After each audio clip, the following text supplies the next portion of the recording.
네, 계속해서 사건, 사고 소식 정리해보겠습니다. 김광삼 변호사, 최영일 시사평론가, 장희영 한양대 교수 나오셨습니다. 어서 오세요. 안녕하십니까. 네, 이 시각 한 랭킹 세 번째 확인해 보도록 하겠습니다.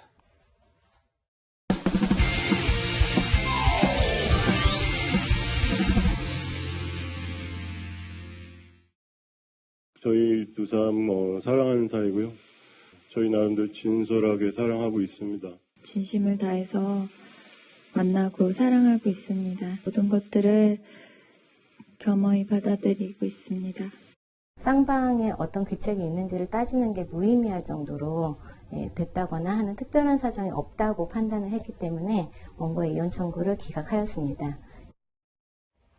네, 이 시각 한 랭킹 세 번째, 이혼 못하는 홍상수로 잡아봤습니다. 앞서 전해드린 영상은요, 지난 2017년이었습니다. 영화 시사회장에서 홍상수 영화 감독과 김민희 씨가 취재진 앞에서 처음으로 두 사람의 관계를 인정하는 인터뷰였습니다.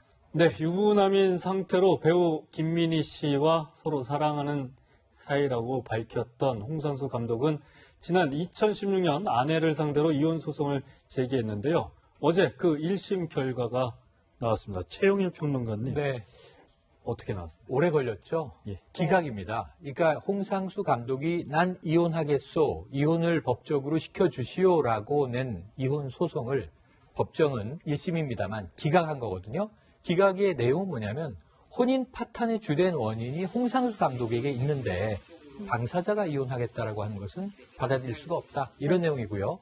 또 하나는 이제 이 홍상수 감독의 행동 때문에 피해를 입었다. 혹은 상처를 받은 쪽은 가족들이잖아요. 네. 예. 그러니까 현재 부인 그리고 자녀들에게 충분한 이 배려를 하지 않았다라는 이유예요. 이것이 이제 우리 법정이 지금 뭐 반세기가 넘게 지켜오고 있는 유책주의.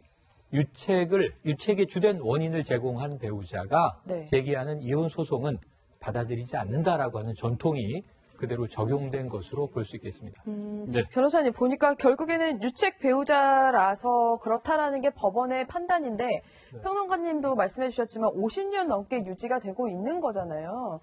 근데 뭐 이혼 사유에 대해서는 이제 1965년도부터 이제 민법에서 규정을 하고 있어요. 네. 그런데 그 사유는 여러 가지가 있습니다. 그러니까 배우자가 부정한 행위 또는 뭐 학대, 그다음에 배우자의 직계 존속에 대한 부당한 대우 이제 이런 것이 열거돼 있고 마지막 칸에 기타 혼인을 계속하기 어려운 사유라고 돼 있어요. 예. 그러니까 설사 책임이 없다 하더라도 혼인을 계속하기 어려운 사유가 있으면 이혼 사유가 되는 건 맞죠.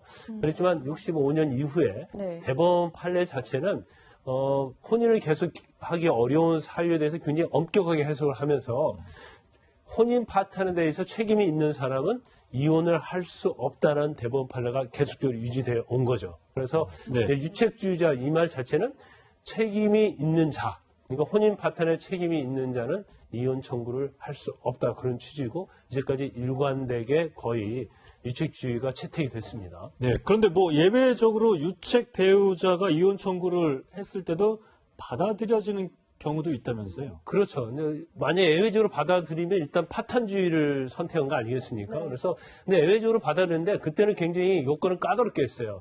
근데 첫 번째가 뭐냐면 그 상대방 배우자, 그러니까 이혼을 청구했고 그 상대방 배우자가 본인이 이혼을 안 하려고 하는 이유가 어떤 오기, 보복적 감정 이런 걸로 인해서 끝까지 버티는 경우. 실제로 혼인의 이제 실체는 없어요. 네. 부부라고 볼 수가 없음에도 불구하고 그런 오기를 부린다거나 보복적인 감정에서 안 하는 경우. 그리고 또 뭐 이렇게 부부관계는 이렇게 소원해졌다 하더라도 자녀랄지 그런 사람에게 이제 이 유책주 배우자가 네. 굉장히 배려를 하는 경우. 예. 그런 경우에 있어서는 일부 유책 배우자라 할지라도 이혼을 허용하는 경우가 예외적으로 있었죠. 그럼 네. 변호사님 궁금한 게 결국 홍상수 감독은 그러면 이혼을 못하게 되는 건가요? 지금 뭐 1심 판결도 그렇고요. 지금 전형적으로 이제 홍상수 감독 같은 경우에는 유책 배우자에 해당이 되고 네. 또 뭐 자녀랄지 이제 배우자에 대해서 어떤 배려를 한달지 그런 게 전혀 없었거든요. 그래서 만약에 뭐 대법원 판례 자체가 파탄주의로 변경되지 않는 이상은 홍상수 감독은 물론 이제 항소를 하겠다고 하는데 항소한다 하더라도 결국 이혼을 할 수 없는 상황이 지속될 가능성이 크다 이렇게 볼 수 있습니다. 사실 뭐 말씀하신 예외적인 경우를 감안을 한다면 홍상수 감독의 아내 측의 입장이 중요할 것 같아요. 장현 교수님. 홍 감독의 아내는 이혼을 원치 않는 걸로 현재까지는 알려지고 있죠. 예, 지금까지도 그렇고 처음부터 시종일관 이혼을 원치 않고 있다는 본인의 입장을 분명하게 하고 있죠. 그게 뭐 단순히 남편에 대한 배신감이나 보복감 때문이 아니라 앞서 김광석 변호사님 말씀하셨지만 최초에 이런 불륜설이 터지고 이혼 조정 신청에 들어갔느니 정식 이혼 소송을 했느니 이 절차가 나왔을 때 상당히 그럼 홍상수의 아내는 어떤 입장일까 많이들 궁금했었는데 네. 의외의 반응을 아내가 보였었죠. 황당하게 들리겠지만 우리 남편은 저러고도 남을 사람이다. 그러니까 우리 사이가 안 좋아서 저렇게 불륜을 했다라기보다는 우리 사이도 굉장히 좋았고 집밥도 좋아하고 집안에서 굉장히 생활을 많이 하는 사람이었지만 성향상 저런 것이지 곧 돌아올 것이다. 아, 곧 돌아올 것이다, 네, 홍 감독이. 그렇게 아내가 처음부터 이야기를 했었거든요. 그래서 나는 한 번 더 기회를 주고 싶다. 요즘 말처럼 뭐 가정 파탄 났느니 이런 표현들을 쓰시는데 그렇지 않다라고 자신이 남편을 잘 아는 것처럼 이야기를 했었습니다. 그러니까 끝까지 아내 입장은 기다리겠다, 기다려주겠다 그 이렇다는 당시에는 거죠. 그래서 곧 돌아올 것이다라고 했었고 문제는 지금 몇 년이 지났잖아요. 근데 돌아오지 않고 있죠. 그럼에도 불구하고 아내 입장은 굳건하게 변하지 않는 상태인 것 같고요. 지금 말씀하신 대로 아직도 좀 믿음이 있지 않나라는 생각이 조금은 듭니다. 네. 평론가님, 유책주의가 이제 계속 나오고 있는데 네. 이 반대가 파탄주의잖아요. 이것 좀 설명 좀. 그러니까 유책주의는 이 결혼이 지금 제대로 혼인관계가 안 되고 있는 이유를 제공한 사람이 이혼을 청구하는 건 그러니까 제가 해석하기엔 그래요. 너무 뻔뻔스러운 거 아니냐. 그러면 너무 많은 이혼이 발생할 수 있습니다. 불륜을 상간을 한 사람이 나는 이제 못 살겠다. 다른 사람과 살겠다. 그럼 마음이 변하고 사랑이 식고 그러면 너무나 많은 이혼이 가정을 지키지 못하도록 할 수도 있지 않느냐. 이런 이제 보수적인 우려가 있었던 것 같아요. 네. 파탄주의는 지금 현재 결혼 생활 자체가 원만치 않다.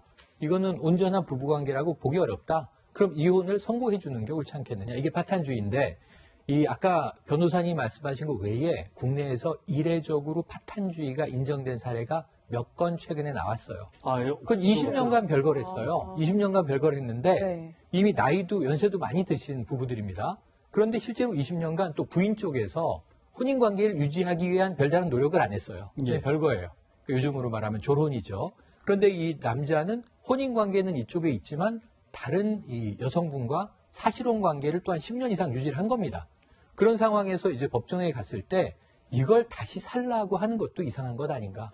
이례적으로 파탄주의가 아까 말씀하신 대로 유책주의로 쭉 오지만 약간의 파탄주의가 보여지는 경우도 있다. 그래서 사실은 이 처음에 간통죄가 사라졌을 때 많은 법조인들이 뭐라 그랬냐면 위자료가 너무 작다 우리나라는.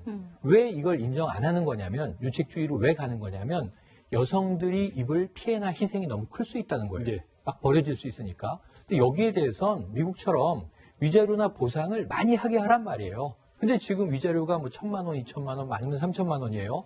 그럼 여기에 대해서 만약 위자료 5억, 10억 주고 이혼할 거면 하시오.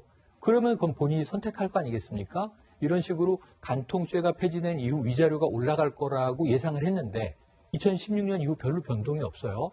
이런 면에서는 저는 파탄주의가 앞으로 인정될 가능성은 높은데 법정에서 아까 배려라고 하는 말이 심정적 배려도 있지만 경제적 지원을 통한 배려가 중요한 만큼 네. 이게 좀 현실화돼야 되지 않는가 하는 생각을 해봅니다. 네. 사실 뭐 이런 생각을 하시는 분들이 꽤 많을 것 같은데요. 이 껍데기만 남은 이제 결혼 생활을 계속해서 유지할 필요가 있느냐.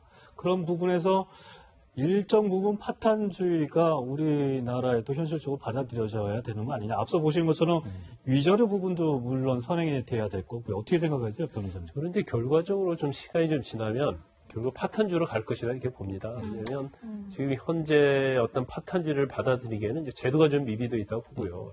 근데 껍데기만 남았는데 이걸 법적으로 강제로 혼인 생활을 유지시킨다는 것은 네. 사실은 이혼을 하는 사람에도 마찬가지고 이혼을 당하는 사람에도 마찬가지로 봐요. 그러면 결과적으로 유책 배우자가 이혼 소송을 제기했을 때 상대방을 어떻게 배려할 것이냐. 법적인 제도가 필요하겠죠. 그래서 아까 말씀하신 것처럼 첫 번째는 위자료의 어떤 상향 조정. 그 부분이 굉장히 중요하고요.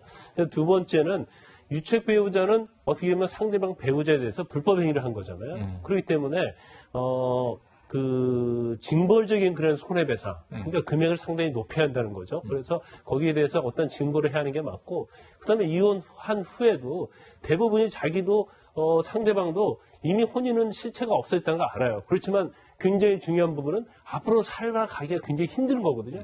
그렇다고 한다면 이혼 후에도 부양료를 지급하도록 하는 그런 방안, 예. 이런 시스템이 어느 정도 법이 개정이 돼서 갖춰진다고 한다면 네. 아마 파탄주의로 간다 하더라도 억울하게 막 축출이 된다랄지 이제 그런 것적인 측면에서는 굉장히 보완적인 효과가 있다. 그래서 일단 뭐 2015년도에도 그러면 파탄주의로 갈 거냐 유책주의로 갈 것이냐에 대해서 대법원에서도 전원 합의체가 있었는데 그때도 딱 13명 대법관 중에서 1명 차이로 맞아요. 결국 유책주의로 결정이 났거든요. 그래서 어떤 시간적인 흐름은 뭐 제도가 보완되면 파탄주의로 갈 가능성이 크다 이렇게 봅니다. 네, 알겠습니다. 얘기는 여기까지 하고요. 이 시간 한내기 네 번째 살펴보도록 하겠습니다.